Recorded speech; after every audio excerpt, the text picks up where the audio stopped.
आणि चॅनलला फक्त 2-3 महिने झाले की माझ्या डोक्यामध्ये आले की आपले व्ह्यूज वाढले पाहिजे, सबस्क्रायबर वाढले पाहिजे आणि हे प्रत्येकाला वाटत असते, ती सुद्धा माझ्याबरोबर घडलं आणि मलाही वाटलं की तसं की आपले सबस्क्रायबर वाढले पाहिजे, व्ह्यूज वाढले पाहिजे. त्याच्यामुळं मी प्रयत्न केले, रेसिपीचे व्हिडिओ बनवले आणि त्याच्यावरती जे हिरो हिरोईनचे असतात की वरती हिरो हिरोईन बोलत असतात आणि खाली आपली रेसिपी चालू असते. तर ते रेसिपी चालू असताना जे बोलतात ते हिंदीमध्ये बोलतात आणि असे शॉर्ट्स बनवले आणि अपलोड केले. मग ते खूप त्याला सबस्क्रायबर आले, खूप आले आणि ते सगळे हिंदी बघणारे सबस्क्रायबर होते, कारण ते हिरो हिरोईन हिंदीमध्ये बोलत होते आणि त्याला सबस्क्रायबर आल्यामुळे ते सगळे हिंदी बोलणारे होते. आणि माझं चॅनल आहे मराठी चॅनल. आणि मग कसं व्हायला लागलं की मी ज्यावेळेस माझे व्हिडिओ टाकन तर त्यावेळेला व्ह्यूज अजिबात येईना गेले. आता 1 महिना झालं व्ह्यूज 50च्या पुढे अजिबात येईना गेले. मग मी विचार करायला सुरुवात केली की नेमकं चुकायलंय कुठं, आणि माझ्या ही चूक लक्षात आलेली आहे.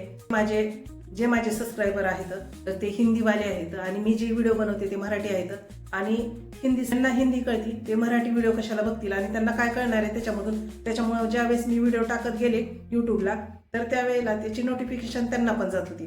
ज्यावेळेस त्यांच्या मोबाईलवरती माझा ज्यावेळेस व्हिडिओ येत असेल त्या व्हिडिओवरती तर थंबनेल हे सगळे मराठीमधले असतात. मग त्यांना काही समजत नसल्यामुळे ते कसं पुढं ढकलले जातात आणि जवळपास माझे 1700-1800 सबस्क्रायबर त्या छोट्या व्हिडिओमधून आलेले होते.